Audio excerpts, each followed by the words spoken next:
Okay, this is a video covering all features of the label designer that comes with Label Connector or the desktop edition for QuickBooks. So um, at this point you would have already used my earlier video to install and connect the software to your company file.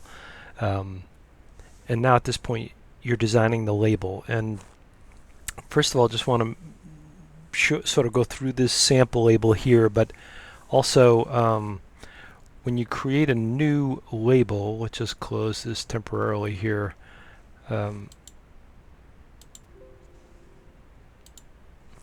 Whenever you begin a new label, you'll always select a transaction type from QuickBooks that you want to read the data from. And these are all the different areas of QuickBooks where we can get data. Okay, so so you'll start the process by, you will need to know the dimensions of your label, and this is like with portrait as sort of the perspective. Okay, so the width and then the height. So if this was a sheet of paper standing in front of you, this would be 8.5 by 11, or if it was an address label, it would be like 3 by 1, for example. So then you save it and you begin your design. But we're going to close this, and we'll just open up the sample that I was just working with. Okay. And okay, so this, I use this sample because it's got all attributes that you would want to put on a label that we support. You can add text, barcodes, your logo, and you can add lines. Now, this is going to be a lengthy video, so I've made this into a chapter video. So if you go down into the description of this video, there will be chapters that you can just click on to go directly to the area of interest for you if you're just trying to learn more about adding barcodes or adding a logo and things like that, or a text field. So so let's just start with text fields quickly here.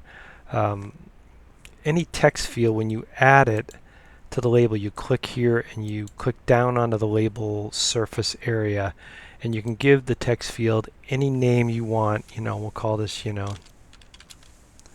okay, and that's just so that when you have this table you can tell which field is which, and you can give it a nickname any way you want, and that's all that first field does. Okay, so then you can get into the data source from QuickBooks, and this is the reason we have to have different selections, or different. When you create the label, you have to select the mode from QuickBooks you want to use, because these data sources are going to be slightly different depending on where you're reading the data from. So but as you can see, it's extensive. I think of this as like a mapping, right? So you're making a mapping between your label and some piece of data out of QuickBooks. So for simplicity right now, we'll just say we want this to be the item. Okay, that's the QuickBooks item. And then you can put in some test data. Now in this case, I would recommend you put in like a value for your item that's like maybe your worst case scenario for like the number of characters. So you could paste in one of your items here, but you want to put something in that's of a nominal length, that's about the length of what your QuickBooks items are. And then here down in the other attributes, you can orient this at any one of 4 different axes, right? You can do it 0 by default, or you can put it sideways, you can flip it upside down, or put it sideways the other way.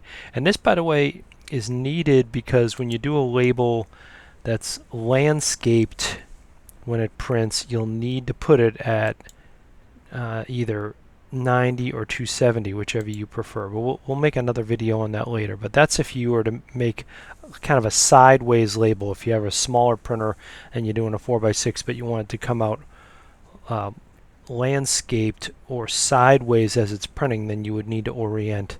I use 270 a lot, because it just sort of lets me get oriented better. But now I kind of skipped past this feature here. This is multi-select, and what this allows you to do, and we won't get into all of the things because we want to keep this scope somewhat limited, but basically you can make a multi-part field, okay, by adding these different values. And so you can make a field that's a concatenated field made up of multiple sources of data. Okay, and you can also put a delimiter between those pieces of data. Okay, between those multi concatenated pieces of data. Now this is mostly useful on barcodes. Some people want to have a barcode that has several pieces of data embedded into it, usually a 2D barcode. Okay, so and then lastly, probably one of the, well, it's not lastly, the font here is a major thing that you need to adjust the size of the font, right? And then this is the alignment. You can do left align or center align for the wrapping, and then on the label you can do normal or you can do center. Okay, so you can center it on the label is what we're doing when we center that. And then our fields are bolded by default because we think on thermal printers most people like it bolded. And then this is just showing you the X and Y coordinates of the lower left corner. And you can use that in here and in this location to line up fields so that they're exactly aligned on some coordinate. Usually it's like the X coordinate. So anyway, so we don't need a delimiter, and we'll unselect that, and we'll just save. So that's added this text field. You can drag this anywhere you want on the label. Okay, so there's more details we could get into on things, but basically that covers all the major points for adding a text field. Now, in some cases you want to have some literal data on the label that identifies what a field is to the right of it. That's going to be when you would add what we call static data. Like if I look at this, now you can right click and edit any field. You see here the data source for that kind of a field is just set to static. So basically select the data source of static when you just want something on the label that's not going to be dynamically driven by data from QuickBooks. Okay, it's just on the label. I call it a literal piece of information or a static piece of information. And you just line that up, to the left of the piece of data to identify it. That's if you even want to do that. A lot of people just keep it simple and they just put the data itself on the label. Again, we're doing a lot on this label, but as you can see, you can do addresses, you can do dates and times. We have a timestamp data source as well, so you can do date and time stamping. So that's covers probably 90% of what you'd need to know for text fields. Okay, so the next thing is barcodes. So let's say we have a UPC barcode here. Let's add one more barcode here. So we'll just click on that, and then once again click down onto the label. And again, we'll give it a name. We'll call it just like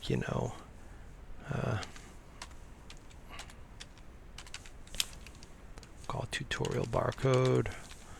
And this is in probably one of the most, I guess, one of the areas that you got to know about, but basically the type of barcode you want on the label. Now, this covers like 99% of the things you're going to want to do with just these four, because Code 128 is the most versatile, compact, efficient barcode for a 1D barcode. 1D barcode is the type of barcode that looks like a picket fence, right? So always choose Code 128 if you're just trying to do your own barcodes, or if you're just going to want it to scan at the customer or at your location.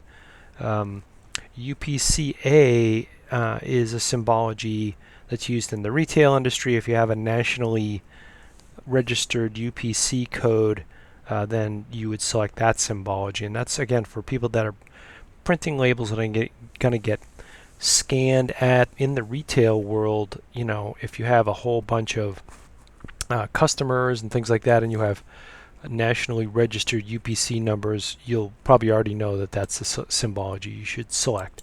Code 39 is another 1D symbology, but it's a little bit more limited than Code 128 and not quite as efficient. So because it's so popular, we included it, but really Code 128 is more popular and should be your option for doing a 1D barcode.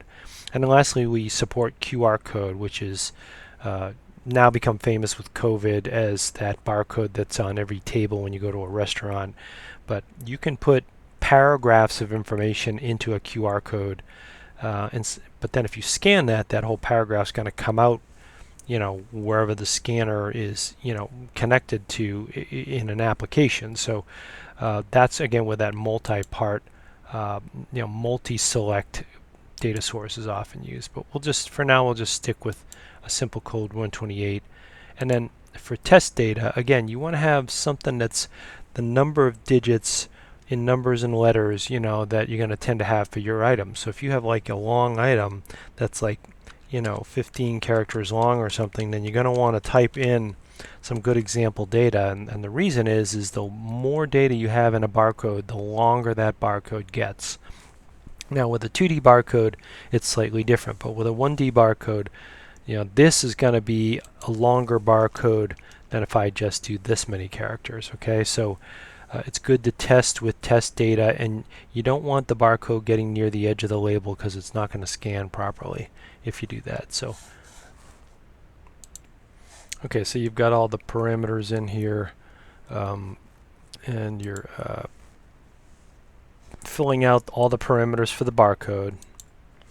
Got to get the data source. Now obviously if you're barcoding something, usually the description isn't something you're going to barcode. It's probably going to be something like an alphanumeric number, like usually the item, or a custom item field. And let's get into that here briefly. So first we'll just save this so we have a barcode on the label of the item. So now you've got an item barcode on here. So let's finish up some of the other simple parameters. You can change the height of the barcode, okay, by changing this value here, and that's pretty obvious. Okay, so you can see it gets a little bit taller. Now this is important to cover. The X dimension is like in barcode terminology, it's like the width of the little bars. So if you make that into 1.5, it's going to make this barcode wider, and it takes up more area. You see that. So it makes it easier to scan, but you do need to keep it away from the edge of the label somewhat, right? So so just be careful that as the barcode and the number of digits you barcode gets greater, that you keep this from encroaching into the side of the label right here, because then that'll affect scanning. Okay, going down through the rest, of course, we got the orientation. Just like with the text field, you can turn it sideways if you wish, but again, you may end up doing that in some cases. We can kind of support you on any questions you have on that. And the lower left corner where that little dot is, that's the coordinate of where the barcode is on the label. And then you can either, you can show the barcode characters below it or not.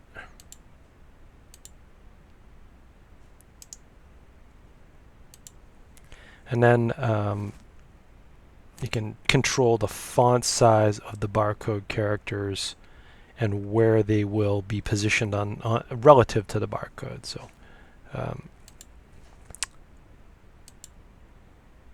okay, so we've got the barcode fields. I touched on something earlier here.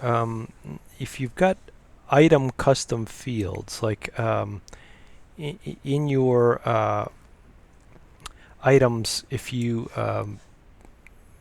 create items and you go into create custom fields, you can support those in Label Connector by basically hitting the Sync Fields button here at the top.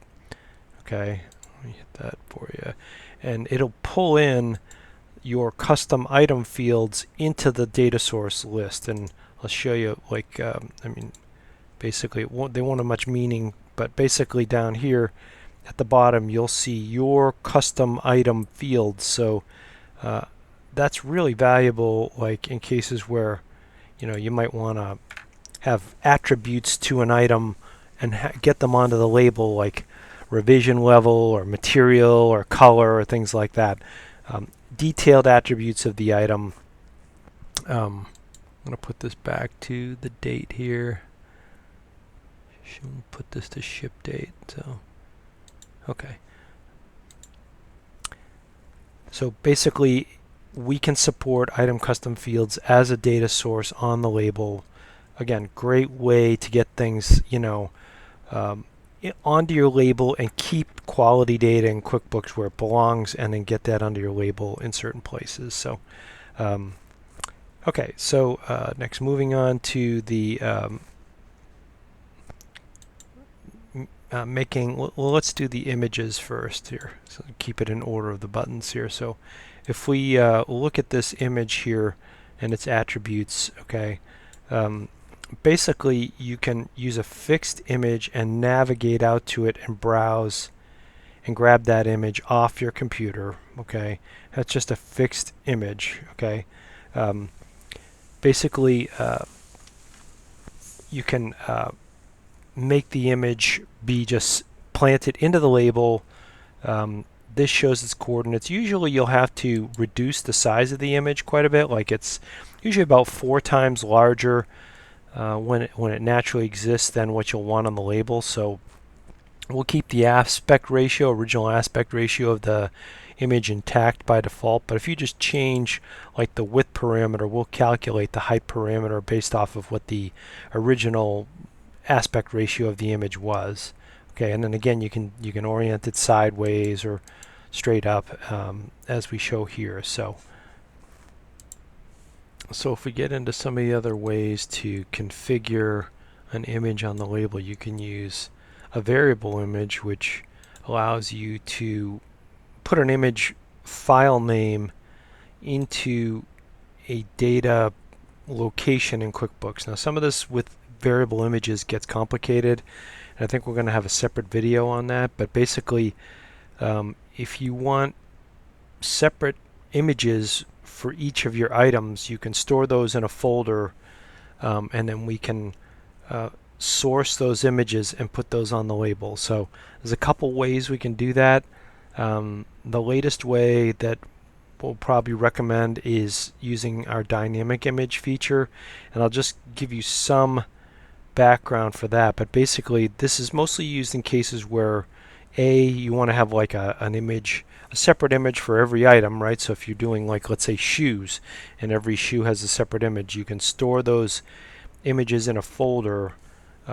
Keep in mind that most label printers just do real rudimentary image printing, so it should be like a black and white only image, not even grayscale if you want it to print well on a label style printer. But and the other possible reason you would want varying and dynamic images is because, let's say you have some sort of industry approval logo like CSA, UL, or some other standard approval, that which approval logos you want on which items might vary from item to item.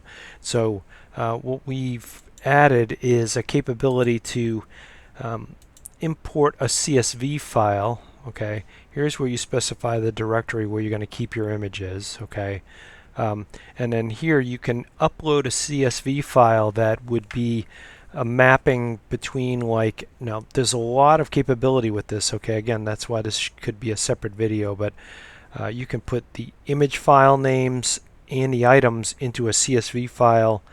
We can also add other related data that maybe you don't even have in QuickBooks. It's not in a custom item field.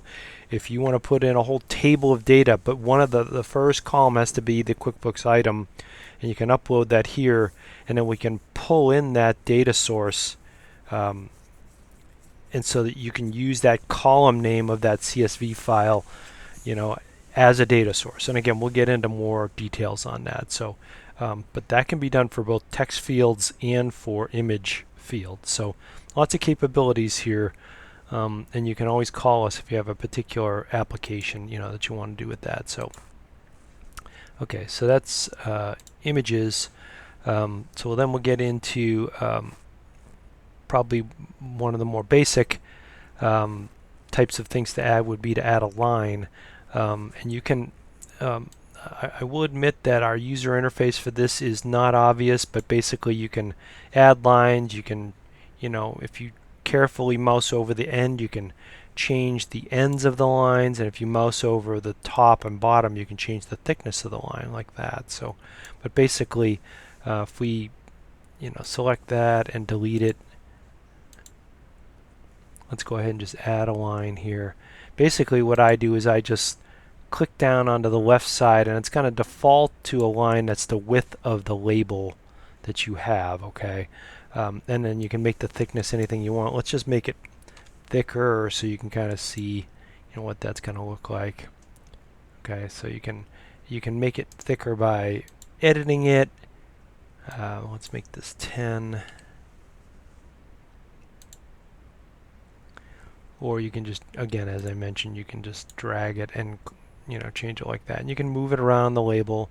Let's say you're trying to make like a standard automotive label or something like that. Then we don't support boxes yet, but you can make a box pretty easily just by taking this and orienting it vertically. And now you got a vertical line on the label. So you can make a square. So basically we can do anything. Again, kind of the whole idea is our strength is in connecting to QuickBooks and all that great data that you have in QuickBooks. So, and we're going to make use of that and get that onto the labels for you. So basically kind of recapping, we've covered text fields, both dynamic and static data sources, barcodes, adding images, adding lines, and then I guess probably one basic thing of the designer that I'm a huge believer in is, believe it or not, is this test print button. And that you can print right from here, and all that's going to do is just print what's on the label design. It's not going to pull anything out of QuickBooks, but this is where you should do periodic testing even halfway through your design getting created. Most people's labels are a lot simpler than this, but test print the label as you're designing it, because as I show in some of my other videos, you got to get that page size setting set right in your label printer. Otherwise, where this prints, relative to the edges of your label and so forth, is not going to scale right. So this is a 4x3 label, and so both in the properties and in the preferences of your thermal label printer driver, you need to have the page size set to that same thing. Or where this is shown here is not going to appear the same way when it prints. The big thing you see sometimes is it's just scaled it really big, because if you have like a 4x6 label size selected or something, and your labels maybe just 4x2 or something. So make sure that you have the dimensions set properly in your driver. So that covers really most of what you'll need to know for the designer. You can edit any of these fields right here. If you just click on that, it opens up the properties box of that. Let's see. Okay. There we go. Okay, it took it a moment. Lots of fields to dig out there, but and then you can also like edit inline here to change the positions of the fields to line them up. If you need to, things like that. So those are just some convenience features. You can duplicate the field here using this capability, or you can just remove the field this way. So anyway, I hope this gives you a good overview of how to use the designer for a label connector. Certainly call AccuWare if you have any questions, or go to our YouTube page where this video will reside. If you click on this tutorial videos, it'll take you to our support videos for label connector, and you can look at other things to do with label connector there. Thank you.